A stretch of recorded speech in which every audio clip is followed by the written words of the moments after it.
and welcome back to the dining room. Flippy heck. Anyway, excuse me. I'm going to tell you about how I sort out my vegetable plot and how I go about organising it, because it's the sort of thing you want to do this time of the year. It'll give you plenty of time to order your seeds or your vegetables before it's time to grow them. I have been given many diaries and many journals and all for my lovely family who think I use them. But my ADHD makes using diaries and journals, even though I think the more notebooks I'll have, the more organised I'll be, it doesn't work out that way. So I started a scrapbook, and this is just a cheap book, and when I'm enjoying myself I put images of things about my garden that I think look pretty. And that also helped me remember that I'm actually doing something right. A lot of the time you look at your garden and rather than seeing the pretty flowers and everything, you end up just seeing the bits that need weeding, the bits that need cutting back. You really should have got to do that. And it can make you feel miserable. And that's not why we garden. We love gardening. We want to see it look pretty. We want to see the flowers. We want to see it grow. So that's one of the things it helps me do. But it also means that when I've done my little maps of the garden and the allotment, I can then put it down, and then next year I'll know what I grew where.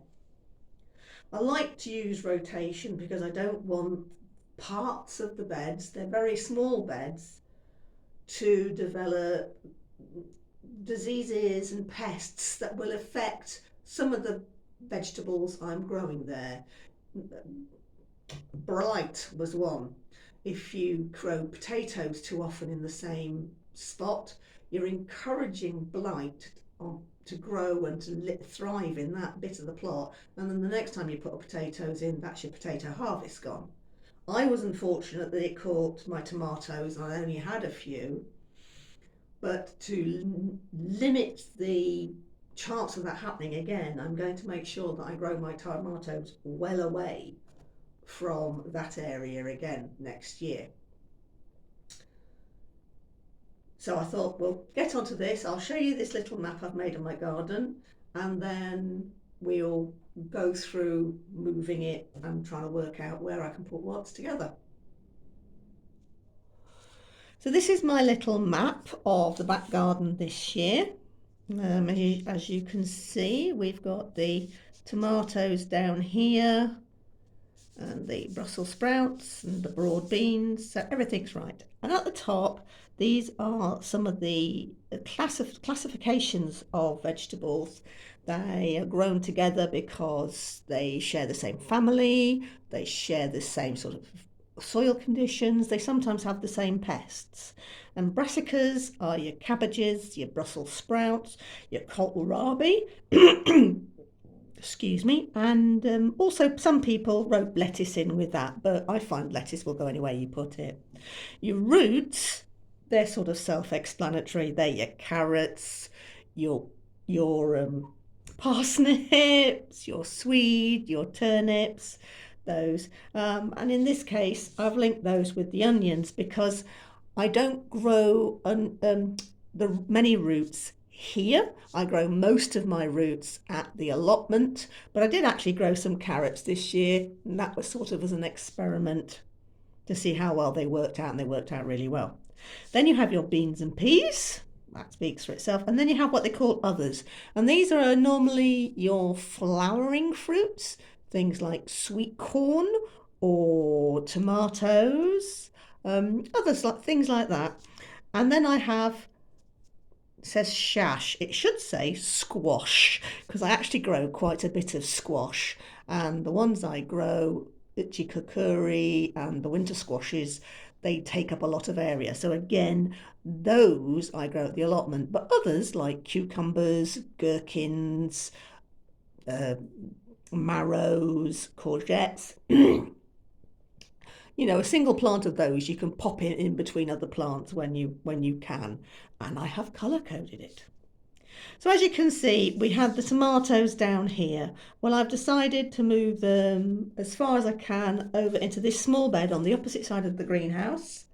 I have put my brassicas, and I know we had the kohlrabi there, but oh sugar, oh excuse me, but I thought that would be the best. So I'm going to put my brassicas, and then maybe I'll put my lettuces above those. So the brassicas will be this edge, and the lettuces will be over where the kohlrabi were.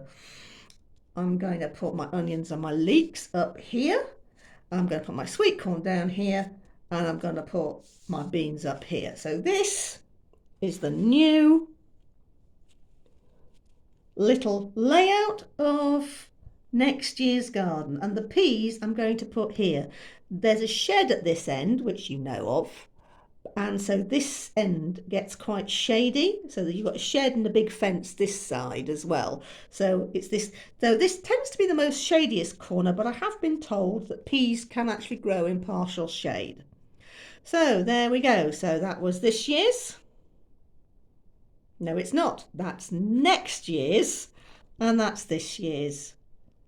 And then we'll do another one for 2025. Not now, of course. So there you go. So that's all that sorted out. The allotments is a lot easier because I have a lot bigger beds there. So one bed will have the potatoes in, one bed will have the tomatoes, onions in, one bed has the roots, and one bed has the squash. So I just simply, you know, move everything one bed to the left. That's a lot easier. I've already ordered my seeds. I've also kept a lot of seeds, as you saw. So yeah, so I think I'm ready for next year now. If you want any more information or have any questions, don't hesitate to put them in the comments, and I'll try to answer them for you. But for now, see you soon.